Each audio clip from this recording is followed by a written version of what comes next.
Friends, मैं doctor Awadhesh Yadav आप सबको अपने इस यूट्यूब चैनल पे स्वागत करता हूं।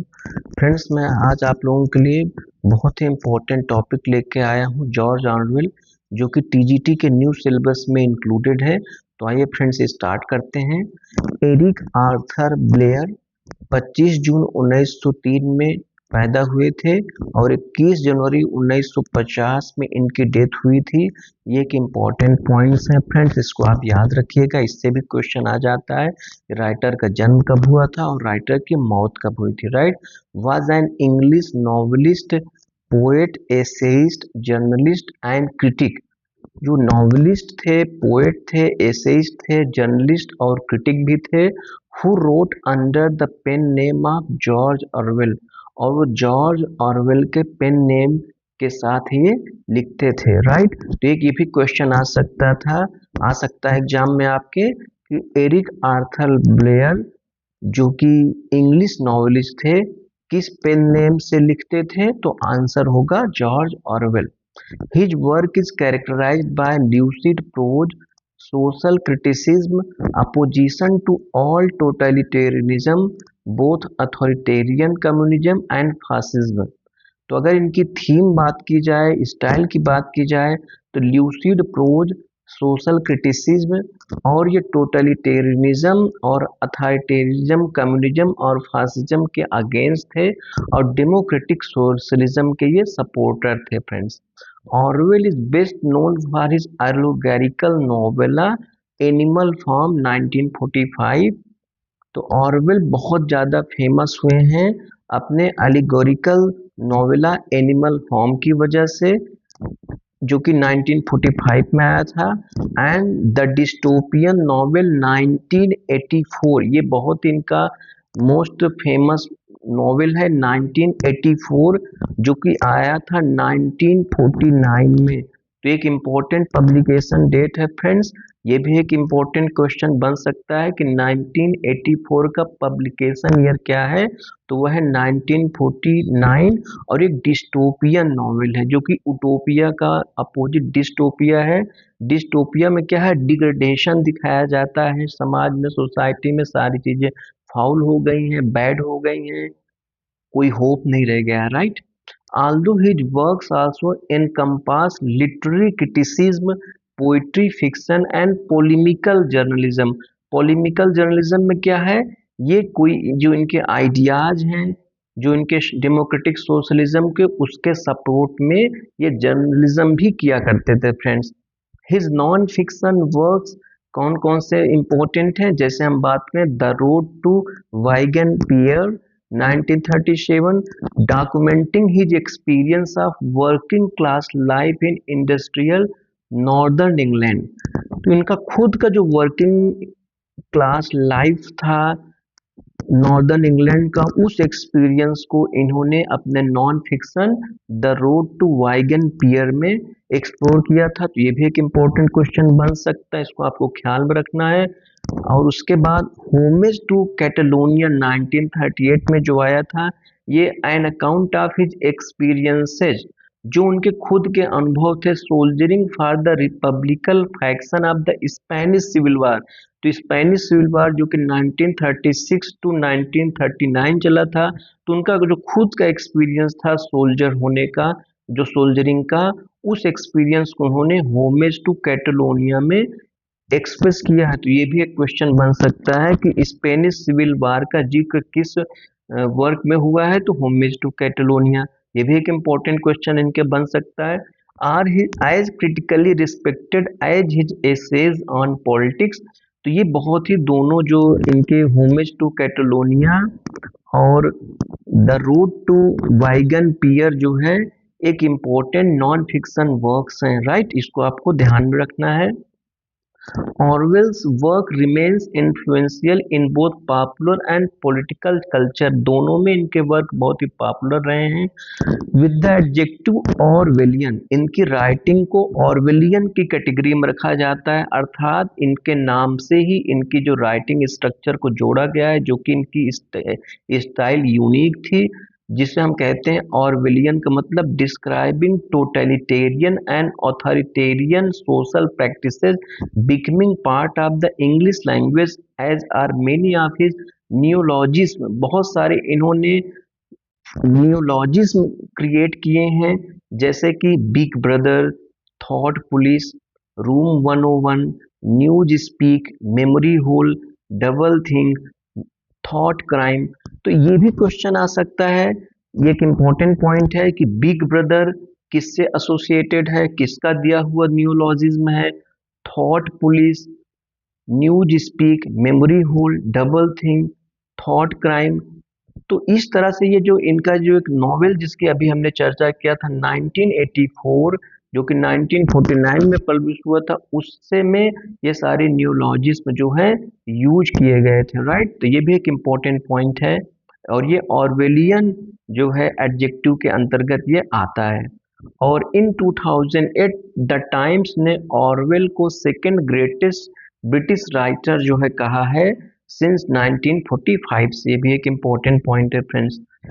अब इनकी बायोग्राफी की अगर हम बात करें अर्ली ईयर्स की, तो एरिक आर्थर ब्लेयर का जन्म 25 जून 1903 में मोतीहारी, ये जो कि बिहार में ब्रिटिश इंडिया में इनका जन्म हुआ था। तो एक बहुत इंपॉर्टेंट पॉइंट है, ये क्वेश्चन बन सकता है कि एरिक आर्थर ब्लेयर का जन्म कहाँ हुआ था। तो फ्रेंड्स कहाँ हुआ था, मोतीहारी में। 25 जून 1903 में मोतीहारी बंगाल प्रेसिडेंसी, जो कि अब बिहार में है, ब्रिटिश इंडिया में पैदा हुए थे। Into what he described as a lower upper middle class family. ये भी एक इम्पोर्टेंट पॉइंट है, ये भी क्वेश्चन बन सकता है कि इन्होंने अपने जो बर्थ हुई थी उस समय के अपने स्टेटस को क्या कहा था, lower upper middle class family. और उनके जो paternal great grandfather Charles Blair जो हैं was a wealthy slave owning country gentleman थे and an absentee owner of the Jamaican plantations के ओनर भी थे। हेलिंग फ्रॉम डॉर्सेट, डॉर्सेट से बिलोंग करते थे। ही मैरिड लेडी मैर फेन से शादी किया था, डॉटर जो थी थॉमस फेन की, जो एर्थ अर्ल ऑफ वेस्टर मॉरलैंड से। मतलब इनका देखिए ग्रेट ग्रेट ग्रैंडफादर इतने रिच थे, उसके बावजूद इन्होंने अपने जो वो डिस्क्राइब किया है अपने बर्थ के एक्सपीरियंस को, जो ये अपने बचपन को क्या कहते हैं, lower upper middle class. Interesting fact है फ्रेंड्स। और उसके बाद उनके जो ग्रैंडफादर थे थॉमस रिचर्ड आर्थर ब्लेयर, एक एंग्लिकन क्लर्जी मैन थे, राइट। नेक्स्ट पॉइंट है, Orwell's father was Richard Walmesley Blair who worked as the sub deputy opium agent. Opium agent थे ओपीएम डिपार्टमेंट में इंडियन सिविल सर्विस। ये important point है कि Orwell के father Richard Walmesley Blair sub deputy opium agent रहे हैं opium department में Indian civil service में, overseeing the production and storage of opium for sale to China.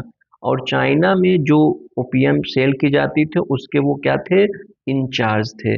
Orwell's mother Ida Mabel Blair grew up in Moulmein, Burma में वो grew up हुई।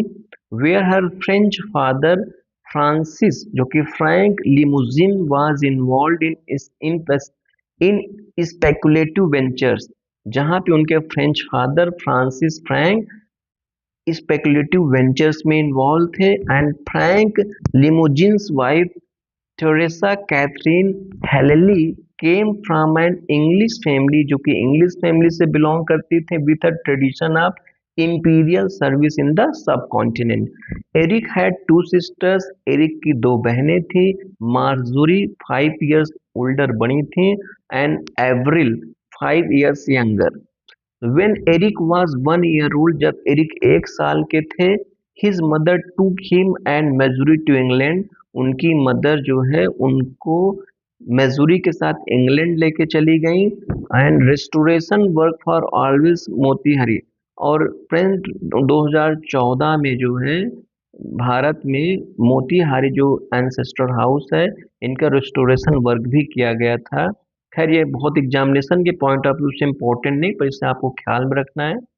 In 1904, Ida settled with her children at Henley on Thames in Oxfordshire।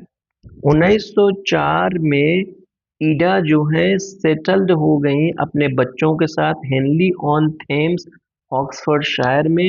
Eric was brought up in the company of his mother and sisters. Eric पैदा हुए तो मतलब 1 साल के बाद ही जैसे कि उनकी मदर जो हैं उनको लेके इंग्लैंड आ गई, तो वहीं पे अपनी मदर और सिस्टर्स की कंपनी में ये बड़े हुए। Right, he did not see his father until 1912। 1912 तक इन्होंने अपने फादर से मुलाकात नहीं की। And aged 5 Eric was sent as a day student to a convent school. और जब 5 साल के थे तो एरिक को जो है एक डे स्टूडेंट के तौर पे convent school Henley on Thames में भेजा गया। And it was a Catholic convent run by French Ursuline nuns के द्वारा रन किया गया था, कैथोलिक स्कूल था। His mother wanted him to have a public school education. उनकी माँ चाहती थी कि उनको पब्लिक स्कूल एजुकेशन मिले। And although his family couldn't afford it, he succeeded in winning a scholarship to attend. तो उनकी फैमिली अफोर्ड नहीं कर सकती थी, तो इस वजह से फिर ये जो है इन्हें एक स्कॉलरशिप मिली एटन जाने के लिए। Through the social connections of Ida's brother Charles Limouzin, Blair gained a scholarship to St. Cyprian's School in Eastbourne, East Sussex.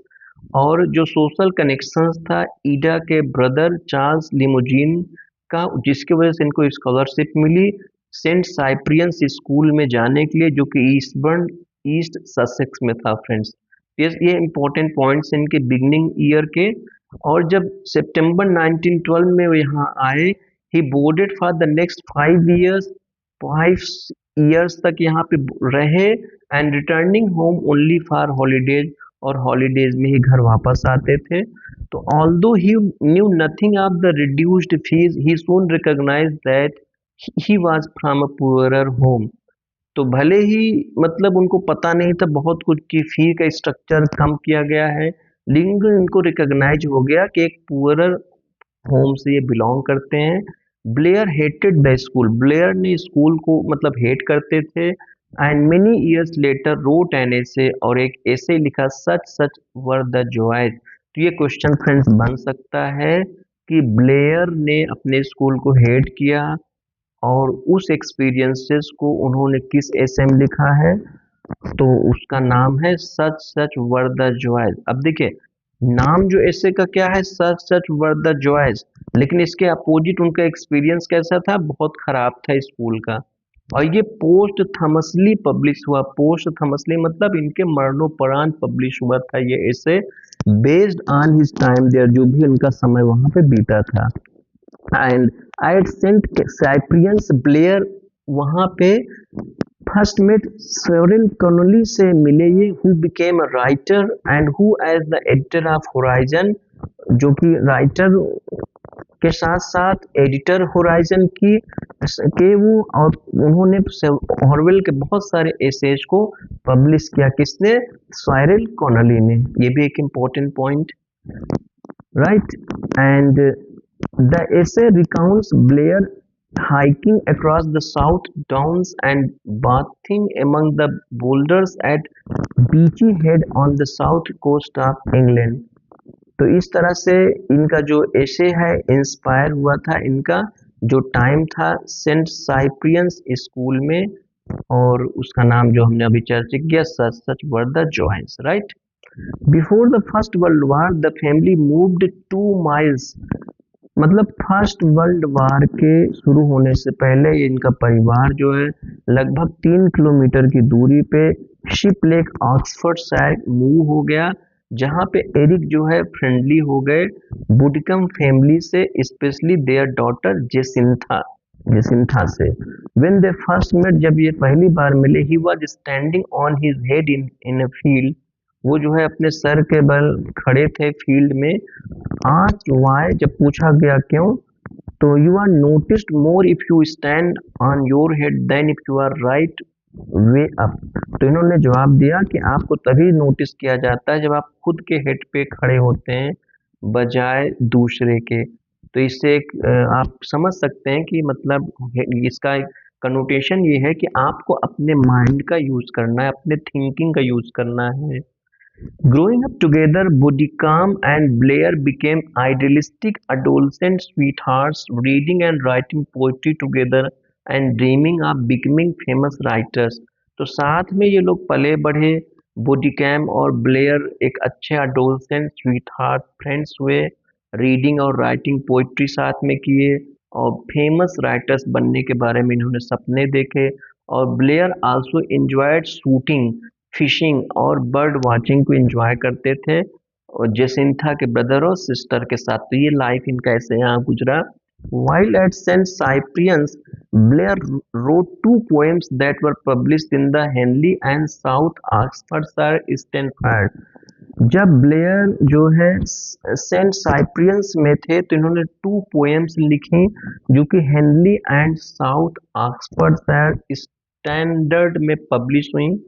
He came second to Connolly in the Harrow history prize, और Connolly के बाद इनको second prize उसमें मिली। Had his work praised by the school external examiner ने इनके work को praise किया and earned scholarships to Wellington और एटन की स्कॉलरशिप्स मिली। But inclusion on the Eton scholarship roll did not guarantee a place and none were immediately available. लेकिन जो नाम आया एटन स्कॉलरशिप में कोई गारंटी नहीं था कोई प्लेस वहां मिलेगी। तो he choose to stay at Saint Cyprian's में ये रहने का निर्णय करते हैं दिसंबर 1916 तक कि कहीं वहां पे जगह मिल पाएगी कि नहीं तब तक। तो फर्स्ट वर्ल्ड वार जो उनकी पोएम थी by 11-year-old Blair awake young man of England. तो एक इम्पोर्टेंट क्वेश्चन है कि फर्स्ट वर्ल्ड वार पोम जो थी 11-year-old ब्लेयर की थी awake young man of England, जो कि 1914 में Henley and South Oxfordshire standard में पब्लिश हुई थी। जनवरी में Blair took up the place at Wellington में वो जाते हैं, where he spend the spring term, वहाँ पे वो बिताते हैं। इन में 1917 a place became available as a king's scholar at Eton, और जाके 1917 में इनको एक जगह मिली as a King's scholar at Eton. यहाँ पे the family lived at Mall Chambers, Notting Hill Gate में फैमिली रही। और ब्लेयर जो है रिमेन्ड एट एटन अंटिल दिसंबर 1921 तक एटन में रहे। When he left midway between his 18th and 19th birthday, और वहाँ पे जो है जो मिडवे था 18 और 19 बर्थडे में तब इन्होंने ये छोड़ा। तो Wellington was beastly Blair told Jacintha, but he said he was interested and happy at Eton. इस तरह वो एटन में क्या थे, हैप्पी और इंटरेस्टेड थे, ये बात वो जेसिंथा से बताते हैं। उनके जो प्रिंसिपल ट्यूटर थे ASF GOW Gow fellow of Trinity College Cambridge के, उन्होंने उनको एडवाइस दिया लेटर करियर में। एक इम्पोर्टेंट फिगर थे इनके लाइफ के। Blair was taught French by Aldous Huxley. Steven Runciman जो थे वो एटन में थे ब्लेयर के साथ, और ये नोट करके बताते हैं कि he and his contemporaries appreciated Huxley's linguistic flair. Huxley का जो लिंग्विस्टिक जो नॉलेज था उसको वो अप्रिशिएट करते थे। ये भी एक इम्पोर्टेंट पॉइंट है कि Blair was taught French by Aldous Huxley, ये भी क्वेश्चन बन सकता है। तो Blair's performance report suggest he neglected his studies, तो अपनी स्टडीज को निग्लेक्ट करते थे। But he worked with Roger Mynors to produce a college magazine, लेकिन उन्होंने रोजर माइनर्स के साथ मिलकर के कॉलेज मैगजीन प्रोड्यूस किया। The Election Times joined in the production of other product publications, college days और बबल और स्क्वीक से जुड़े, और ये एटन वॉल गेम में भी पार्टिसिपेट किए।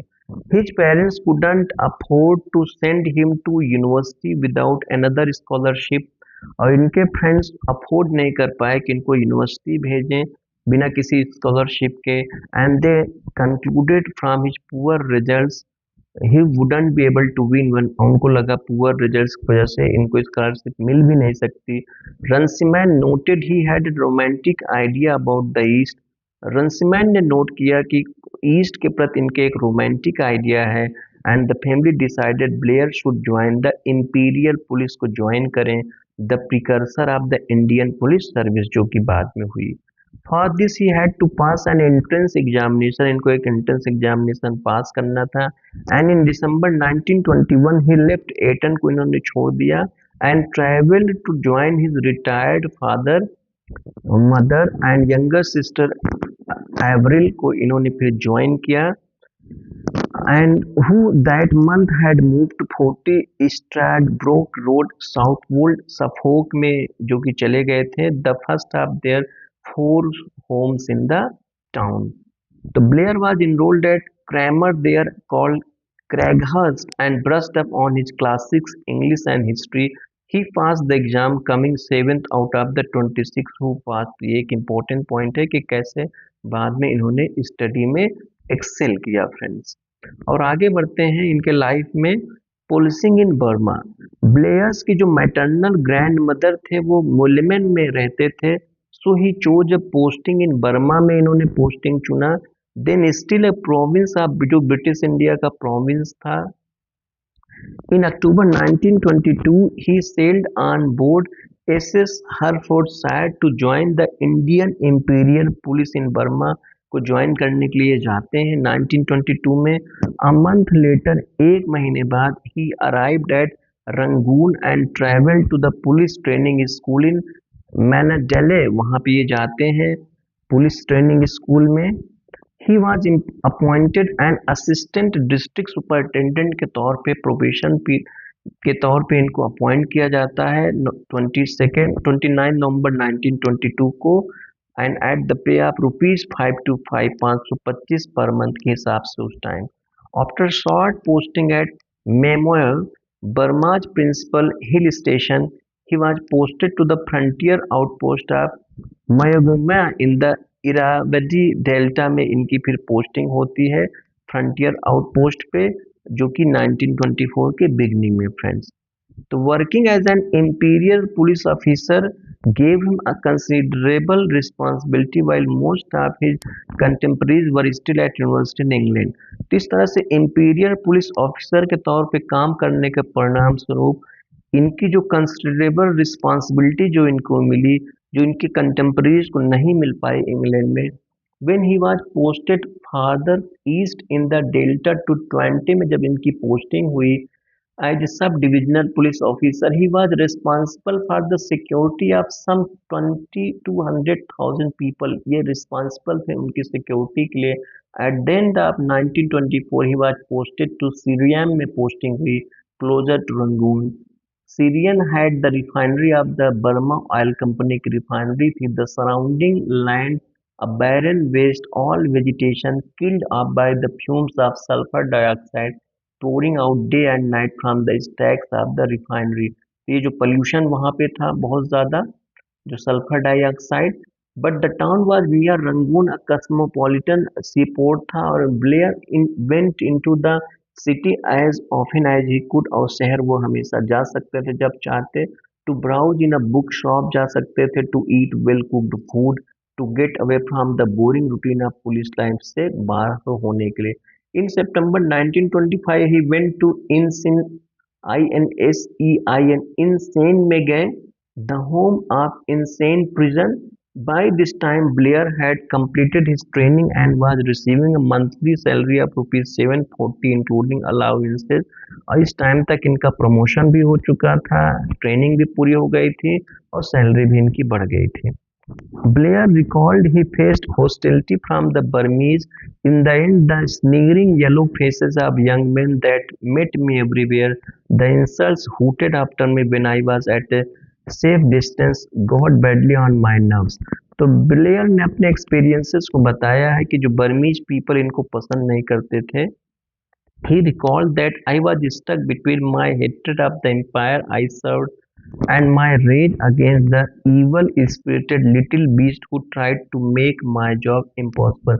एक इम्पोर्टेंट पॉइंट है फ्रेंड्स, इसको आप ध्यान में रख सकते हैं आपके एग्जामिनेशन के पॉइंट ऑफ व्यू से, कि जो अपने जो एक्सपीरियंस बर्मीज में जब पीपल के इनका जो एक्सपीरियंसेस था वहाँ पे जो सर्विस में थे, तो ये बोलते हैं, I was stuck between my hatred of the empire, मतलब ये कॉन्फ्लिक्ट में थे, अपने एम्पायर को हेट तो करते थे जिसको वो सर्व कर रहे थे, और उनका रेज उनके खिलाफ भी था, किनके खिलाफ, जो इवल स्पिरिटेड लिटिल बीस्ट, वहां के जो बर्मीज लोगों को लिटिल बीस्ट कह रहे हैं, जो कि इनके जॉब को बहुत असंभव बना रहे थे।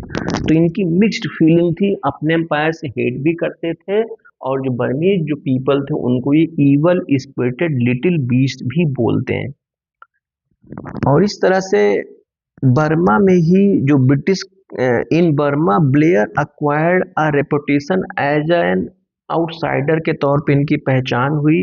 ही spent much of his time alone, अकेले ही टाइम स्पेंड करते थे, रीडिंग या pursuing non pukka activities such as attending the churches, attend करते थे, कैरन एथनिक ग्रुप में जाते थे। A colleague Roger Beadon recall करते हैं कि ब्लेयर इतने फास्ट थे लैंग्वेज को सीखने में कि जब बर्मा छोड़ने से पहले वो फ्लुएंटली बर्मीज प्रीस्ट के साथ बात कर सकते थे, वेरी हाई फ्लाउंड बर्मीज में।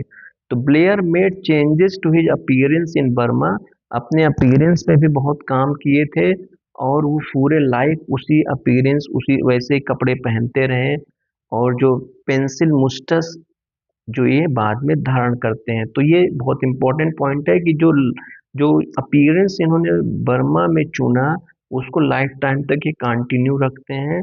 और Emma Larkin writes in the introduction to Burmese Days, वो वो लिखा है कि while in Burma he acquired a mustache similar to those worn by officers of the British regiments stationed there.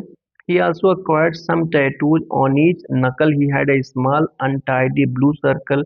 Many Burmese living in rural areas still sport tattoos like this. They are believed to protect against bullets and snake bites. तो कैसे उन्होंने introduction में लिखा है एमा Larkin ने कि Burma में जब ये थे तो जो इन्होंने मुस्टस रखी या जो टैटूज इन्होंने वो कराए थे, आज भी बर्मा के लोग रूरल एरियाज में उसको रखते हैं और बिलीव करते हैं कि उनको बुलेट्स और स्नेक बाइट से बचाएगा। इन अप्रैल 1926 में ये वुलमेन में चले गए, जहां पे इनके मैटरनल ग्रैंडफादर रहते थे।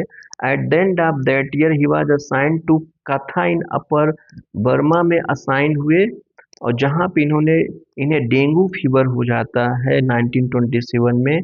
तो entitled to leave in England that year he was allowed to return in July due to his illness, क्योंकि इनको इंग्लैंड वापस आना था, लेकिन बीमारी की वजह से जुलाई लेट में जो है इनको illness he was allowed to return, मतलब जुलाई में इनको आने का अनुमति मिली बिकॉज ऑफ हिज इलनेस।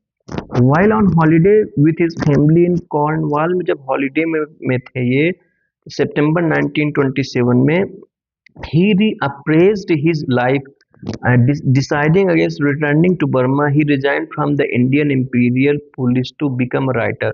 इस तरह से इन्होंने अपनी लाइफ को बहुत ज़्यादा चेंज किया, और रिटर्न बर्मा जो है वापस लौटने को इन्होंने क्या किया, मना कर दिया, और ये इन्होंने इंडियन इंपीरियल पुलिस सर्विस से रिटायरमेंट ले लिया, रिजाइन दे दिया, और एक राइटर बनने का इन्होंने सोचा, जो कि 12 मार्च 1928 से।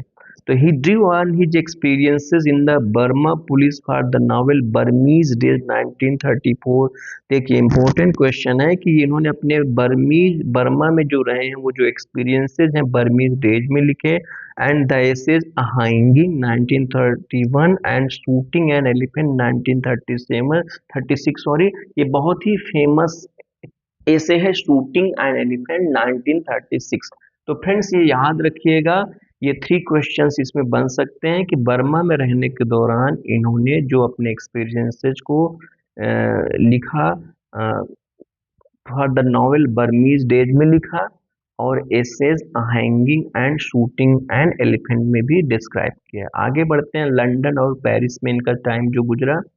इन England he settled back in the family home at south Southwold, England में ये फिर से वापस अपने फैमिली होम साउथ वोल्ड में सेटल्ड हो गए। Renewing acquaintance with local friends and attending an Old Etonian dinner attend किए। He visited his old tutor Gou at Cambridge for advice on becoming a writer. तो गौ के पास ये गए कैम्ब्रिज में एडवाइस के लिए कि वो राइटर बनना चाहते हैं।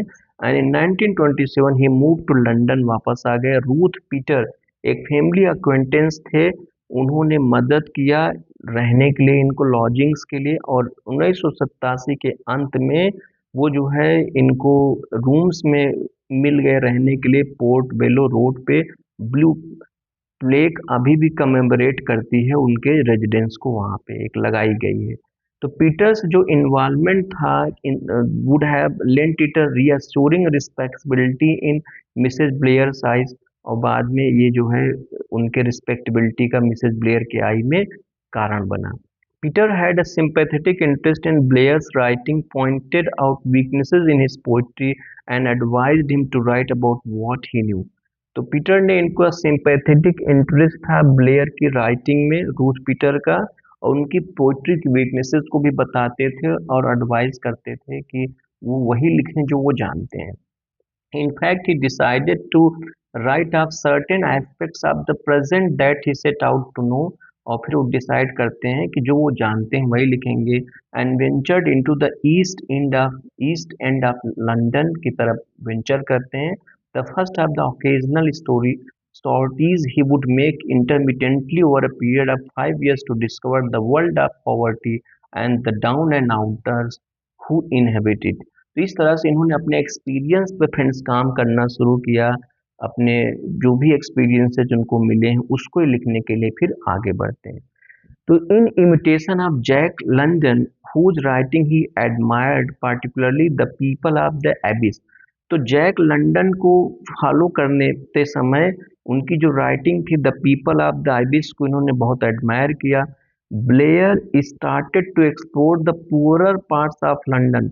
लंदन के गरीब पार्ट्स में, पुअरर पार्ट्स को ये एक्सप्लोर करने लगे।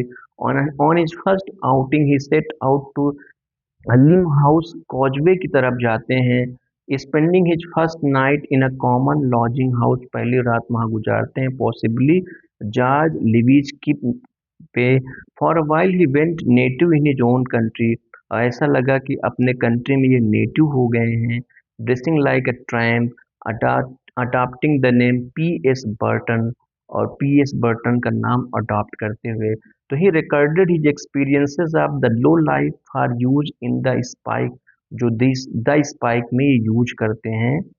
तो हिज फर्स्ट पब्लिश ऐसे जो इंग्लिश में था, और second half of his book down and out in Paris and London 1933। तो यही बहुत इंपॉर्टेंट पॉइंट है फ्रेंड्स, और कैसे उन्होंने ड्रेसिंग लाइक अ ट्रैम्प अब adopting the name P S Burton. तो ये क्वेश्चन एग्जाम में आ सकता है, इसे आपको ध्यान में रखना है। In early 1928 he move to Paris, Paris चले गए, जहाँ पे वो रहे। एक जगह का नाम है ड्यू पॉट डी फर में, वर्किंग क्लास डिस्ट्रिक्ट था, फिफ्थ और ऑन डिसेंट के पास। और उनकी जो ऑन्ट एलन केट लिमोजिन जो है also lived in Paris with the Esperantist Eugene Lanti के साथ, and gave him social and when necessary financial support भी दिया। तो he began to write novels including an early version of Burmese Days, लिखना उन्होंने शुरू कर दिया वहीं पे। But nothing else survives from the period, पर कुछ अभी बचता नहीं है। He was more successful as a journalist and published articles इन मॉन्डे में, इन्होंने बहुत सारे आर्टिकल्स लिखे। A political literary journal edited by Henri Barbusse. His first article as a professional writer La Censure en एजलेंटर अपीयर हुआ जर्नल में 6 अक्टूबर 1928 में। तो उनका जो first article as a professional writer La Censure en Angleterre, इसको फ्रेंड्स ध्यान रखिएगा। जीकेस वीकली जो है, इन्होंने अपने फर्स्ट आर्टिकल जो इंग्लैंड में जो है अपीयर हुआ। अ फार्डिंग न्यूज़पेपर जो प्रिंट हुआ 29 दिसंबर 1928 में। And le progress civic found किया गया left wing coalition le cartel des gauches के साथ। तो 3 pieces appeared in successive weeks in le progress civic में अपीयर हुआ 3 pieces. and discussing unemployment, a day in the life of Trump and beggars of London respectively. In one of another of its destructive forms, poverty was to become his obsessive subject और उनका जो poverty एक obsessive subject हो गया and at the heart of almost everything he wrote until homage to Catalonia. तो मतलब सिर्फ ये poverty पे फ्रेंड्स लिखना चाहते थे, तो ये डिटेल्स हमने अभी देखा इनका जो एक्सपीरियंस है जिन्होंने जर्नल्स में पब्लिश किए, राइट। आगे बढ़ते हैं। He fell seriously ill in February 1929 and was taken to the Hospital Cochin, a free hospital था जहाँ पे मेडिकल स्टूडेंट्स ट्रेन किए जाते थे। His experiences there were the basis of his essay, उनका जो एसे का एक्सपीरियंस था, मतलब सॉरी लाइफ का जो वहाँ पे एक्सपीरियंस था उसको उन्होंने अपने एसे में लिखा। हाउ द पुअर डाई, ये भी एक इम्पॉर्टेंट पॉइंट है कि जब वो बीमार हुए तो जो उन्होंने अपने एक्सपीरियंसेस को लिखा, हाउ द पुअर डाई, जो कि 1946 में पब्लिश हुआ था। Shortly afterwards he had all his money stolen from his lodging house, सारा पैसा इनका चोरी हो गया। तो whether through necessity or to collect material he undertook menial job such as dish washing का तक ये काम करते हैं फैशनेबल होटल में। ये भी एक इम्पोर्टेंट पॉइंट है। और ये इन्होंने Down and out in Paris and London में इन एक्सपीरियंस को शेयर किया है। And in August 1929 he sent a copy of The Spike to John Middleton Murry's, New Adelphi को भेजा, जो कि मैगजीन थी लंदन में। तो the magazine was edited by Max Plowman और सर रिचर्ड रीच उसके एडिटर थे। एंड प्लाउमैन जो है एक्सेप्ट कर लिए उनके वर्क को पब्लिकेशन के लिए। तो ये भी एक इम्पोर्टेंट पॉइंट है फ्रेंड्स कि उन्होंने जॉन मिडल्टन मरे न्यू एडेल्फी में अगस्त में अपनी एक कॉपी द स्पाइक भेजा था। अब साउथवोल्ड की तरफ आते हैं।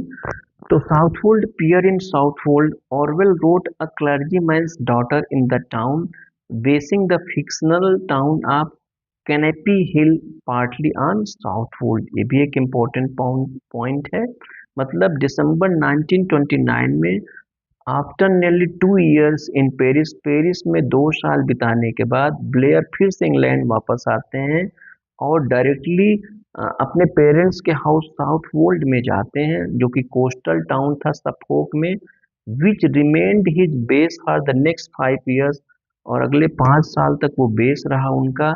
The family was well established in the town, town में फैमिली वेल एस्टेब्लिश थी। वेयर हिज सिस्टर एवरिल जो है एक टी हाउस चलाती थी। He became acquainted with many local peoples, इनका परिचय हुआ जिसमें ब्रेंडा साल्क्ड, क्लर्जीमैन्स डॉटर जो कि जिम टीचर के तौर पे काम करते थे सेंट फेलिक्स गर्ल्स स्कूल में। Although Sakell rejected his offer of marriage, she remained a friend and regular correspondent for many years. ये भी एक इम्पोर्टेंट पॉइंट है कि सैकेल्ड ने इनके मैरिज के ऑफर को रिजेक्ट कर दिया था क्लर्जीमैन की जो डॉटर ने, फिर भी इनकी ये फ्रेंड और रेगुलर करेस्पॉन्डेंट बनी रही। He also renewed friendship with older friends, पुराने फ्रेंड्स से इन्होंने अपनी दोस्ती फिर से बनाई, जिनमें डेनिंग्स कॉलिंग्स और गर्लफ्रेंड एलिनोर जैक्स, जो एक इम्पॉर्टेंट पार्ट इनकी लाइफ में प्ले करते हैं। In early 1930s he stayed briefly in Bramley, Leeds में थोड़े समय के लिए रहे, विथ हिज सिस्टर मार्जोरी के साथ और उसके हस्बैंड हम्फ्री डेकिन के साथ। Blair was writing reviews for Adelphi के लिए रिव्यू लिखने लगे and acting as a private tutor to a disabled child at Southwold. He then served as a private tutor to 3 brothers, including the future distinguished academic Richard Peters, के लिए ये जो है private tutor का भी काम करते हैं। तो his history in these years is marked by dualities and contrast. ये जो टाइम रहा है इनके लाइफ में ड्यूअलिटीज और कंट्रास्ट का टाइम रहा है। There is Blair leading a respectable outwardly eventless life, ये जो जी रहे थे पेरेंट्स के हाउस में साउथ वोल्ड में और लिख रहे थे। और उसके बाद in contrast there is Blair as Burton, ये नाम उन्होंने यूज किया किसमें, डाउन एंड आउट एपिसोड्स में, in search of experience in the kips and spikes in the east end on the road and in the hop fields of Kent. तो ये important point है friends, बार बार आ रहा है कि इन्होंने जो निक नेम लिया था बर्टन, इससे आपको ध्यान में रखना है। He went painting and bathing on the beach and there he met Mabel and Francis Fierz से इनकी वहाँ मुलाकात हुई बीच पे, who later influenced his career, जिन्होंने इनके करियर को बहुत प्रभावित किया। Over the next year he visited them in London में विजिट किए, often meeting their friend Max Plowman से मिलने के दौरान। He also often stayed at the homes of Ruth Pitter and Richard Rees के घरों में भी ये रहे, जहाँ पे ये where he could change for his sporadic tramping expeditions. One of his jobs was domestic work at lodgings for half a crown, जहाँ पे डोमेस्टिक वर्क भी ये करते थे 2 शिलिंग्स और 6 पेंस में, and 1/8 half a pound a day. मतलब काफी पुअर लाइफ इन्होंने जिया, गरीबी को उन्होंने मित्र अनुभव किया, वही लिखा इन्होंने। Blair now contributed regularly to Adelphi को कंट्रीब्यूट करने लगे, विथ अ हैंगिंग जो है 1931 में अपीयर हुआ। फ्रॉम अगस्त टू सितंबर 1931 उनके जो एक्सप्लोरेशंस थे पॉवर्टी के वो कंटिन्यू रहे, और जो प्रोटोगनिस्ट है अ क्लर्जी मैन्स डॉटर का, उसी तरह उनका लाइफ रहा। He followed the east End tradition of working in the Kent hop fields में भी इन्होंने काम किया। He kept a diary about his experiences, they diary रखते थे अपने एक्सपीरियंसेस को लिखने के लिए। And afterwards he lodged in the Tooley Street kip पे रहे, पर वहाँ ज़्यादा समय नहीं रह पाए। फाइनेंशियल हेल्प इनके पेरेंट्स ने दिया तो ये विंडसर स्ट्रीट आ गए, जहाँ पे ये क्रिसमस तक रहते हैं। हॉप पिकिंग जो है एरिक ब्लेयर का जो है 1931 का इशू जो था न्यू स्टेट्समैन में आया, और जिसका जो एडिटोरियल स्टाफ ने इनके ओल्ड फ्रेंड सिरिल कॉनली थे। इस तरह से मेबल फियर्स जो है इनको कांटेक्ट में लाते हैं लियोनार्ड मूर के, जो इनके लिटरेरी एजेंट बने अप्रैल 1932 में। और इसी समय जोनाथन केप ने रिजेक्ट कर दिया A Scullion's Diary, the first version of Down and Out. तो क्या हुआ, रिचर्ड रीस के एडवाइस पे इन्होंने इसे फेबर और फेबर में भेजा, लेकिन उनके जो एडिटोरियल एडिटर डायरेक्टर थे टी.एस. इलियट, उन्होंने भी जब रिजेक्ट कर दिया तो Blair ended the year by deliberately getting himself arrested.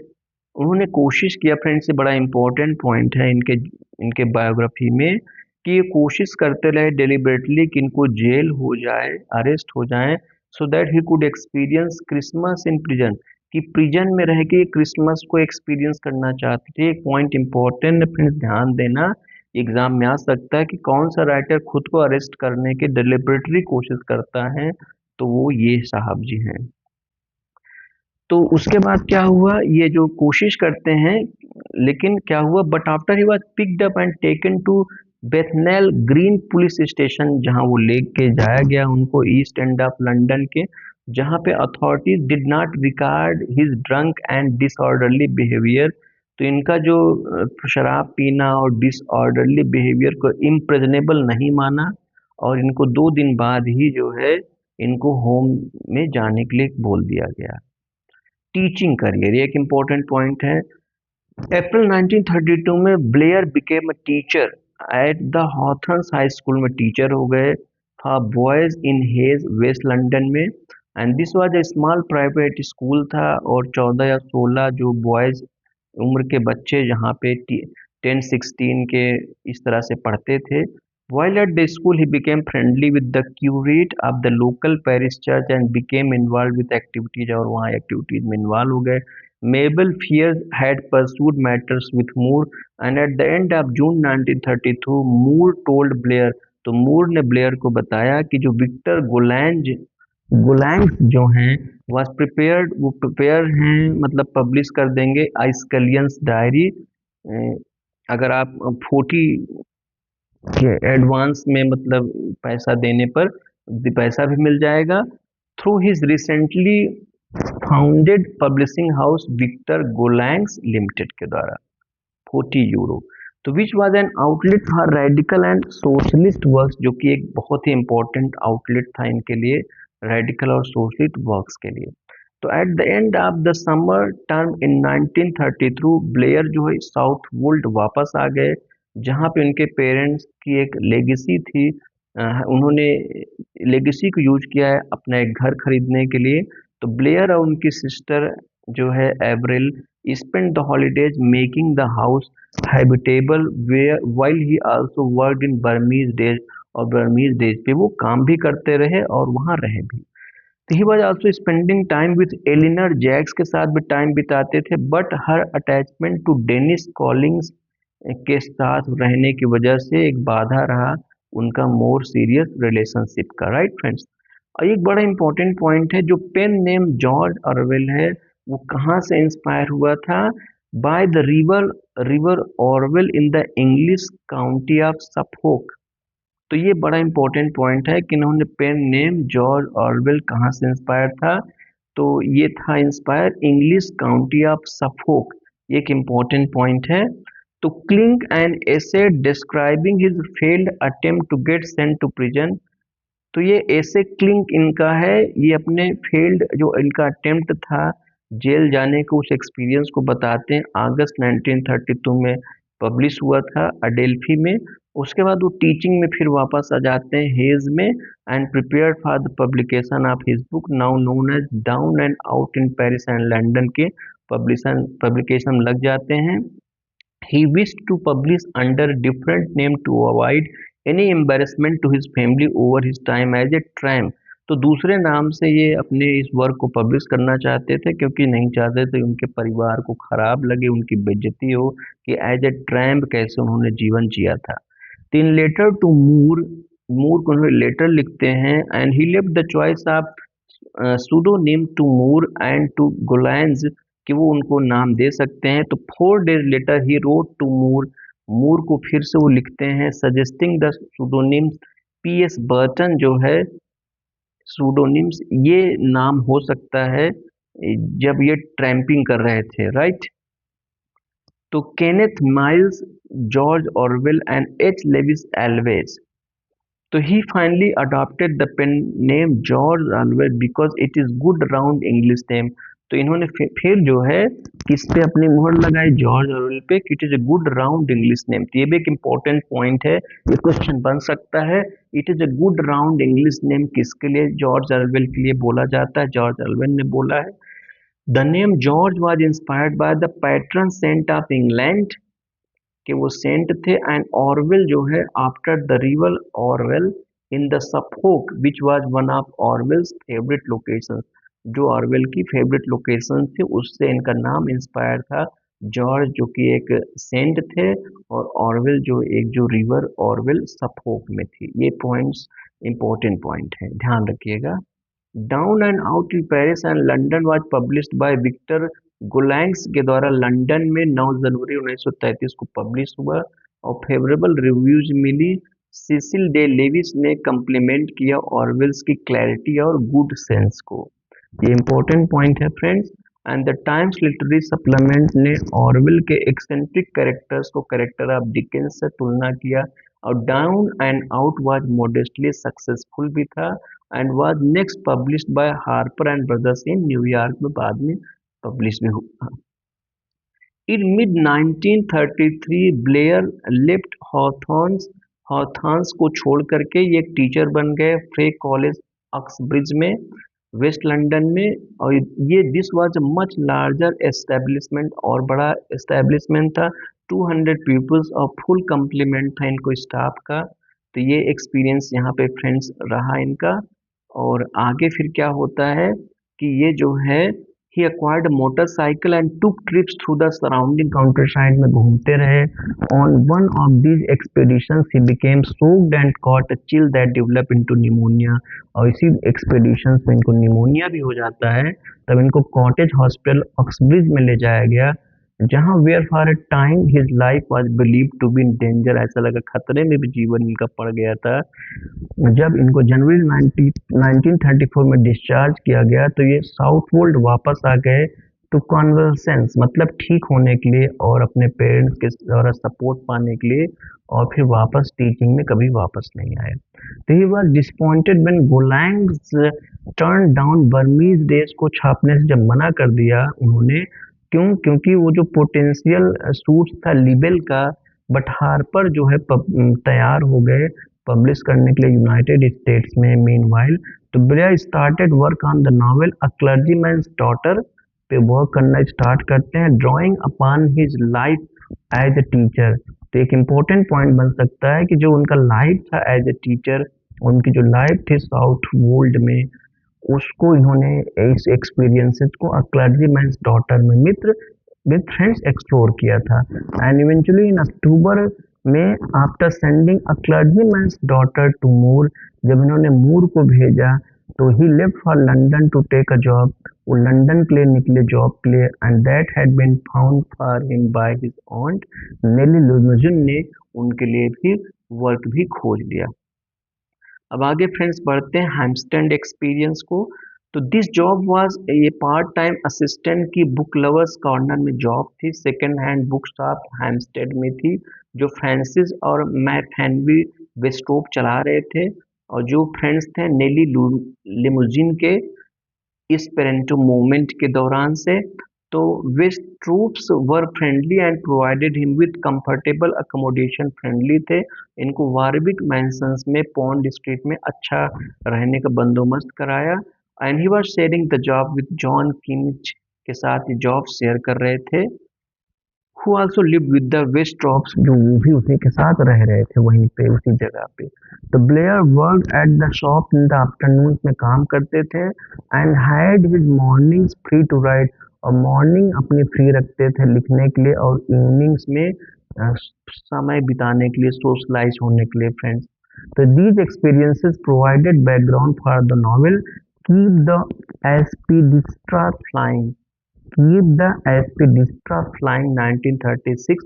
ये फ्रेंड्स जो हम लाइफ और बायोग्राफी की बात कर रहे हैं उसी के दौरान इनके जो वर्क्स जो आए हैं उसकी भी थोड़ी चर्चा करते जा रहे हैं, जिससे आपका कॉन्सेप्ट वर्क से कनेक्टेड होके जुड़ता जाए, क्योंकि ये पीजीटी का सॉरी ये जो सिलेबस है पीजीटी का, ये इसको आपको बहुत डीप में पढ़ना पड़ेगा। As well as the various guests of the West Stops, he was able to enjoy the company of Richard Rees और Adelphi के राइटर्स की कंपनी इनको मिली, मेबल फियर्स की। वेस्ट स्टॉप्स और Kimche were members of the Independent labour Party, although at this time Blair was not seriously political active, और अब तक ये ब्लेयर सीरियसली पॉलिटिकल एक्टिव नहीं थे। He was writing for the Adelphi के लिए लिख रहे थे, and preparing A Clergyman's Daughter and Burmese Days for publication के लिए भी ये प्रिपरेशन भी कर रहे थे। एट द बिगिनिंग ऑफ 1935 की शुरुआत में he had to move out of Warwick Mansions से वापस मूव बाहर हो गए, and Mabel Fierz found him a flat in Parliament में एक फ्लैट दिलवा दिया। A Clergyman's Daughter was published on 11 March 1935। Important point है, तो अ क्लर्जीमैन्स डॉटर जो है 11 मार्च 1935 को पब्लिश हुई, और in early 1935 Blair met his future wife Eileen से इनकी मुलाकात भी हुई 1935 बाद में, जिनसे वो शादी करते हैं। When his landlady Rosalind Obermeyer, who was studying for a master's degree in psychology at University College London, उनको invite some of her fellow students party में जब इनवाइट करते हैं, तो वहाँ इनकी मुलाकात होती है फ्यूचर वाइफ एलिन से। तो one of these students Elizabeth Fenn recalled, याद करती हैं ब्लेयर को and his friend Richard Rees को कि draped at the fireplace looking she thought moth eaten and prematurely aged. ये एक्सपीरियंस वो शेयर होता है उनके द्वारा। तो around this time Blair had started to write reviews for the New English Weekly के लिए अपनी रिव्यूज में लिखना स्टार्ट करते हैं। जून में बर्मीज डेज जो है वो पब्लिश हुआ, और साइरिल कैनोलीज की जो पॉजिटिव रिव्यू थी न्यूयॉर्क स्टेट्समैन ब्लेयर को प्रमोट किया इनका रीस्टैब्लिश करने के लिए, इनका जो कांटेक्ट उनके ओल्ड फ्रेंड से। In August he moved into a flat 50 Lawford Road Kentish Town में ये मूव हुए, जो इन्होंने शेयर किया माइकल स्टेयर्स और रेनर हेम्स्टॉल के साथ। इनका जो रिलेशनशिप था वो ऑकवर्ड था।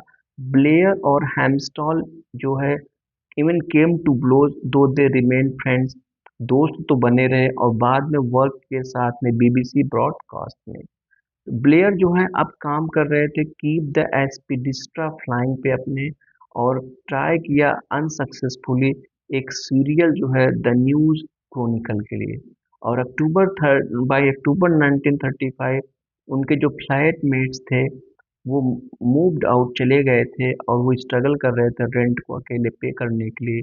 तो ही remained until the end of January 1936 पे वहाँ पे रहे और फिर बुक लवर्स कॉर्नर पे काम करना बंद कर दिए और 1980 में इंग्लिश हेरिटेज ने ऑनर किया ऑरवेल को ब्लू प्लेग से उनके केंटिस टाउन रेजिडेंस को। फ्रेंड्स, बाद में द रोड टू वीगन पियर, इस समय में विक्टर गुलाइंस ने सजेस्ट किया ऑरवेल को कि एक शॉर्ट टाइम स्टार्ट करें इन्वेस्टिगेटिंग सोशल जो कंडीशंस हैं इकोनॉमिकली डिप्रेस्ड नॉर्दर्न इंग्लैंड की। तो जो डिप्रेशन था वो एक इंट्रोड्यूस किया एक number of working class writers को इंग्लैंड के नॉर्थ से और रीडिंग पब्लिक तक। It was one of these working class authors जैसे जैक हिल्टन थे जो ऑरवेल ने उनको मतलब एडवाइस के लिए चुना। Orwell had written to Hilton seeking lodging के लिए लिखा भी था हिल्टन को और रिकमेंडेशंस अब रूट के लिए। तो Hilton was unable to provide him lodging, Hilton lodging तो नहीं प्रोवाइड कर पाते लेकिन सजेस्ट करते हैं कि he travel to Wigan Wigan rather than Rochdale for there are the colliers that they are good stuff कि वहाँ पे वो जा सकते हैं। तो जनवरी 1936 में ऑरवेल साहब पब्लिक ट्रांसपोर्ट से और ऑन फुट से उधर निकल पड़ते हैं मैनचेस्टर में। After the banks had close he had to stay in a common lodging house में रहते हैं और नेक्स्ट डे एक लिस्ट ऑफ कॉन्टेक्ट्स लेते हैं रिचर्ड रीच से and one of these the trade union official Frank Mead suggest किए Wigan का, जहाँ पे ऑरवेल फरवरी में टाइम स्पेंड करते हैं डर्टी लॉजिंग्स में ओवर अ ट्राइब शॉप पे। In Wigan he visited many homes to see how people lived, वो वाई बहुत सारे घरों में विजिट करते देखे गए कि कैसे लोग रह रहे हैं and went down Bryn Hall गए, कोल माइन में गए और लोकल पब्लिक लाइब्रेरी को यूज किया कि पब्लिक हेल्थ रिकॉर्ड्स को देखने के लिए और रिपोर्ट्स क्या है वर्किंग कंडीशंस की माइंस में।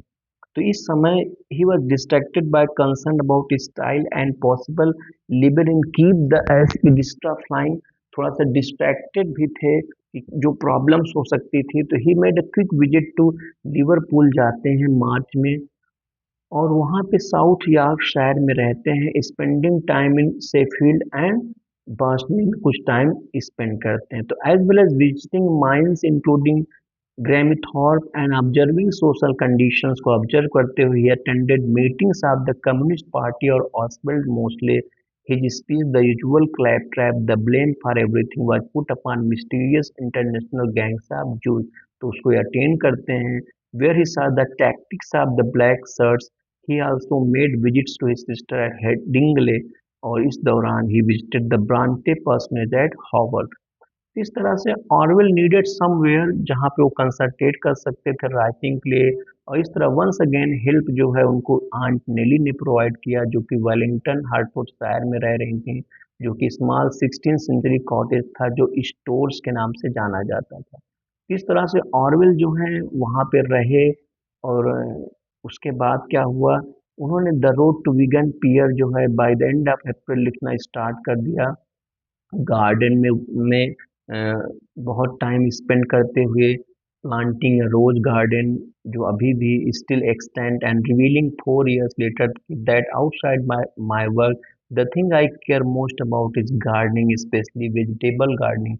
ये अपने एक्सपीरियंस को शेयर करते हैं। इंपॉर्टेंट पॉइंट है कि वेजिटेबल गार्डनिंग को एंजॉय करते थे। He also tested the possibility of reopening the stores as a village shop.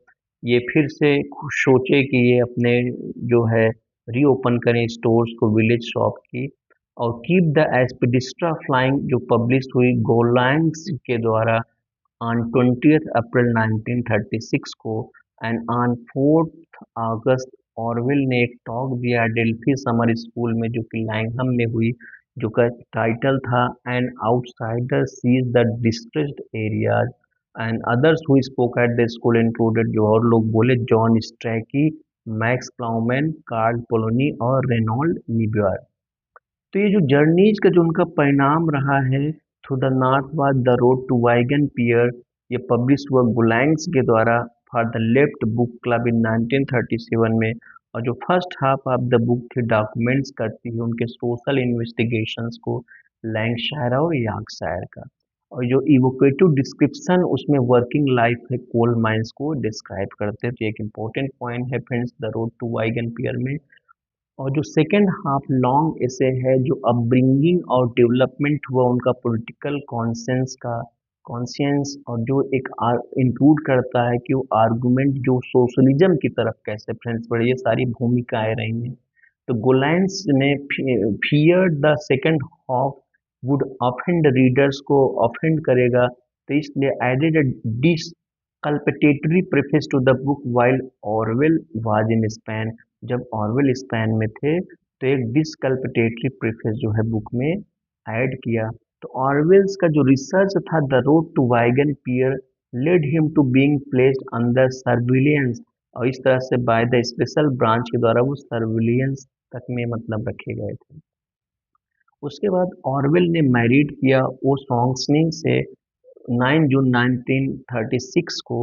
और शॉर्टली आफ्टवर्ड्स जो पॉलिटिकल क्राइसिस स्टार्ट हो गई स्पेन में, और ऑरवेल जो है इसको बहुत गौर से वॉच कर रहे थे। And at the end of the year concern by Francisco Franco की जो मिलिट्री अपराइजिंग से प्रभावित होकर के ऑरवेल जो है डिसाइड करते हैं स्पेन जाने का, कि स्पेनिश सिविल वार में वो भाग लेंगे ऑन द रिपब्लिकन साइड की तरफ से। ये इंपॉर्टेंट पॉइंट है, आप इसको ध्यान रखना कि रिपब्लिकन साइड से वो डिसाइड करते हैं उसमें टेक पार्ट करने के लिए, under the erroneous impression that he needed papers from some left wing organisation to cross the frontier. On John Strachey's recommendation he applied unsuccessfully to Harry Pollitt. मतलब जब उन्होंने डिसाइड किया स्पेन जाने के लिए स्पेनिश सिविल वार में, तो जो मतलब गलती क्या हुई कि इनको एक पेपर्स चाहिए थे लेफ्ट विंग ऑर्गेनाइजेशन के फ्रंटियर को क्रॉस करने के लिए। तो जॉन स्ट्राइकीज का जो रिकमेंडेशन था वो अनसक्सेसफुली अप्लाई कर देते हैं हैरी पॉलिट को, जो कि ब्रिटिश कम्युनिस्ट पार्टी के लीडर थे। तो पॉलिट वाज वो सस्पिशियस थे ऑरवेल के पॉलिटिकल रिलायबिलिटी को लेके। तो उनसे कहा कि whether he would undertake to join the international brigades को ज्वाइन करेंगे, and advise him to get a safe conduct from the Spanish embassy in Paris. उनको एडवाइस करते हैं। तो not wishing to commit himself until had seen the situation, बिना situation को देखे वो कुछ नहीं कमिट करना चाह रहे थे। तो Orwell instead used his independent labour party contact to get a letter of introduction. तो जॉन मैकनेयर जो बार्सिलोना में उनका कॉन्टेक्ट्स के थ्रू जो है लेबर पार्टी के, वो एक इंट्रोडक्शन लेटर ऑफ इंट्रोडक्शन जो है उनको बार्सिलोना के लिए मिलता है। तो स्पेनिश सिविल वार ये एक इम्पोर्टेंट पॉइंट है फ्रेंड्स इनके लाइफ को जॉर्ज ऑरवेल के, कि Orwell set out for Spain and about 23 दिसंबर 1936 में ये स्पेन के लिए रवाना होते हैं, एंड हेनरी मिलर के साथ खाते पीते हैं पेरिस में रास्ते में। Miller told Orwell that going to fight in the civil war out of some sense of obligation और गिल्ट वाज शियर स्टुपिडिटी। तो हेनरी मिलर कहते हैं ये स्टुपिडिटी होगी इस सिविल वार में पार्टिसिपेट करना। और English men's ideas about combatting fascism defending democracy etcetera were all baloney. तो a few days later in Barcelona Orwell जो है मिलते हैं जॉन मैकनेयर से, जो कि इंडिपेंडेंट लेबर पार्टी ऑफिस में। और Republican government support was supported by number of factions, जिसमें कॉन्फ्लिक्टिंग एम्स, जिसमें workers party of Marxist unification, the anarcho syndicalist confederation national del Trabajo CNT, and united socialist party of Catalonia, a wing of the Spanish Communist Party. Orwell was at first exasperated by this kaleidoscope of political parties. पहले तो बहुत परेशान हुए trade unions, the ILP was linked to POUM, so Orwell joined the POUM। अर्थात Orwell ने फिर किसको join किया? Workers party of Marxist unification, right. तो after time at the Lenin barracks in Barcelona, थोड़े समय के बाद he was sent to the relatively quiet Aragon front में भेजे गए अंडर जॉर्ज कॉप के द्वारा। And by January 1937 he was at Alcubierre 1500 feet above sea level in the depth of winter. तो इस तरह से इन्होंने ये सारे एक्सपीरियंसेस फ्रेंड्स वहाँ पे किए। और meanwhile back in England, Eileen had been handling the issues relating to the publication of the road to Wigan Pier. और एलिन यहाँ पे कोशिश कर रही थी उनके पब्लिकेशन के लिए the road to Wigan Pier का before setting out for Spain herself, Spain जाने से पहले, leaving Nellie Limouzin to look after कि वो स्टोर्स को लुक आफ्टर करें। तो Eileen volunteered for a post in John McNair's office and with the help of George Kopp paid visits to her husband के पास जाती भी हैं, bringing him English tea chocolate and cigars. Orwell had to spend some days in hospital में भी spend करते हैं, poison hand and had most of his possessions, जो कि स्टाफ के द्वारा चोरी भी हो गया था। He returned to the front and saw some action in night attack on the Nisnit trenches where he chased an enemy soldier with a bayonet and bombed an enemy rifle position। तो ये सारा experiences friends उनको हुआ। And April में आरवेल जो है Barcelona वापस आते हैं, waiting to be sent to the Madrid front, which meant he must join the International Column को ज्वाइन करें। इस तरह से ही अप्रोच कम्युनिस्ट फ्रेंड अटैच जो थे स्पेनिश मेडिकल एड और एक्सप्लेन्ड हिज केस। तो although he did not think much of the communist के बारे में वो नहीं सोचे। Orwell was still ready to treat them as friends and allies की तरह ही वो ट्रीट करते थे। That would soon change. तो during the Barcelona May days Orwell जो है was caught up in the factional fighting में वो फंस गए। और यहाँ पे जो टाइम इन्होंने स्पेंड किया रूफ पे with a stack of novels, but encountered John Kimch from his Hampstead days during the day, उनसे उनकी मुलाकात होती। The subsequent campaign of lies and distortion जो थे carried out by the communist press in which the POUM was accused of collaborating with the fascists had a dramatic effect। बहुत गहरा प्रभाव Orwell पे पड़ा। तो instead of joining the International Brigades as he had intended, जो सोचा था join करने के लिए, he decided to return to the Aragon front once the May fighting was over। He was approached by a communist friend who asked if he still intended transferring to the international brigades। Orwell expressed surprise that they would still want him। Orwell ने express किया surprise कि शायद अभी भी वो उसको चाहते हैं, because according to communist press he was a fascist, क्योंकि वो फासिस्ट थे। तो जब फ्रंट पे वो रिटर्न हुए वापस हुए तो he was wounded in the throat by sniper's bullet, और उनको वूंड भी हुआ, चोटिल हुआ फ्रेंड्स। ये एक्सपीरियंस इतना पर्याप्त है इस सेक्शन में अगर हम बात करें जो उनके एक्सपीरियंसेस रहे हैं।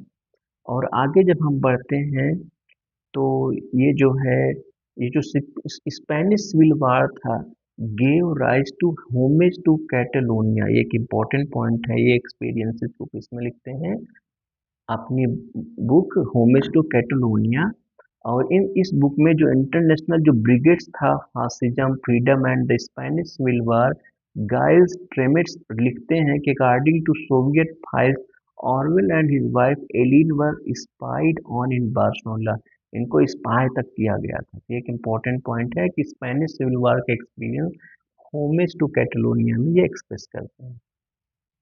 उसके बाद फ्रेंड्स हम अपने लास्ट सेक्शन की तरफ आते हैं, इनके लाइफ के rest and रिक्यूपरेशन।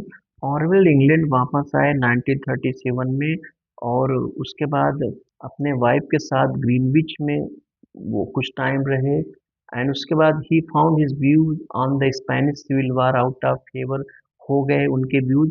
But praise the book Red Spanish Notebook को प्रेज किए, the first 6 months of revolution and the civil war by Juan Ramona Brea and Mary Stanley Low in a review for Time and Tide magazine.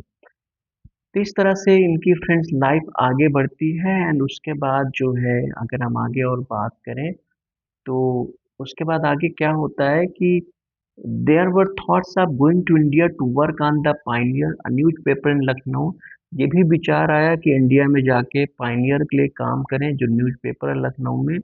But by मार्च 1930 आरवेल का health जो है और ज़्यादा ख़राब हो गया, तो he was admitted to Preston Hall sanatorium में, ये मतलब एडमिट हुए Royal British Legion Industries hospital में, एक्स सर्विसमैन, जहाँ पे इनके बदरल्ला लॉरेंस जो अटैच थे।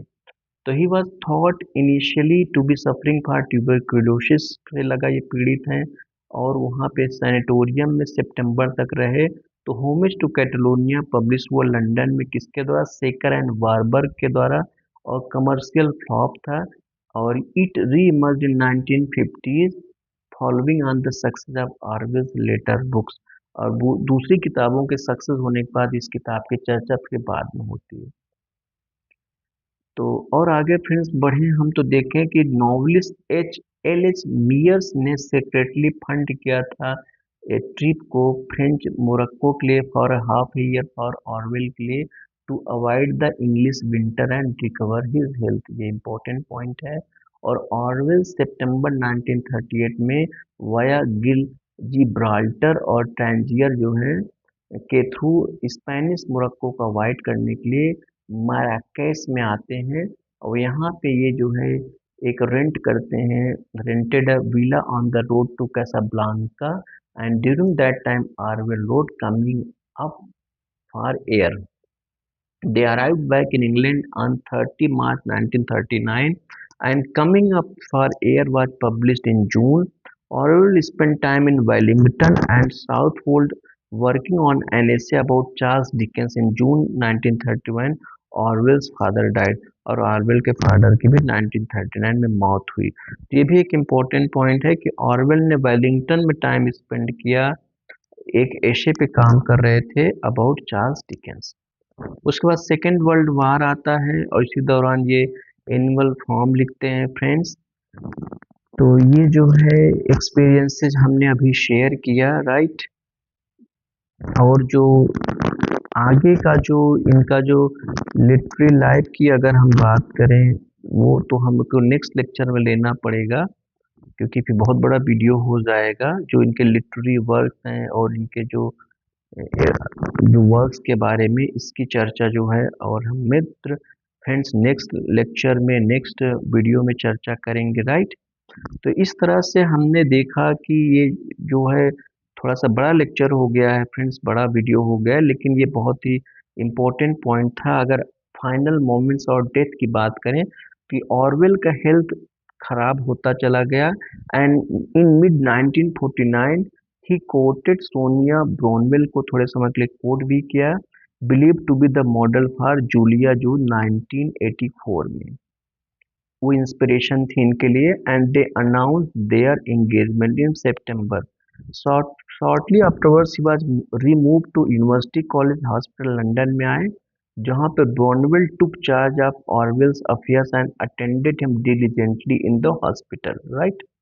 इस तरह से आगे जब हम बढ़ते हैं कि इन सितंबर 1949 ऑरवेल ने इनवाइट किया अकाउंटेंट जैक हरिसन को उनको विजिट करने के लिए हॉस्पिटल में, जो कि हैरिसन क्लेम करते हैं कि ऑरवेल को कहा गया कि वो डायरेक्टर बन जाएं जीओपी लिमिटेड के कंपनी को मैनेज करने के लिए, लेकिन कोई इंडिपेंडेंट विटनेस इसका नहीं है।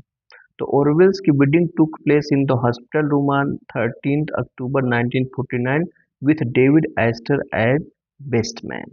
तो फर्दर मीटिंग्स जो हैं हेल्ड हुई अकाउंटेंट के साथ, हैरिसन और प्लेयर्स जो कंफर्म डायरेक्टर्स थे कंपनी के। और ऑरवेल का हेल्थ डिक्लाइन में होता चला गया क्रिसमस आते आते, और Harrison visited later and claim that Orwell had given him 25% of the company.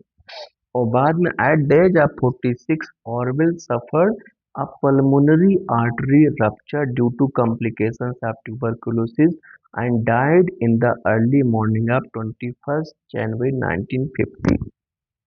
तो ये इम्पोर्टेंट पॉइंट है, ये भी क्वेश्चन आ जाता है कि ऑरवेल के डेथ का कॉज क्या था, pulmonary artery rupture due to complications of tuberculosis.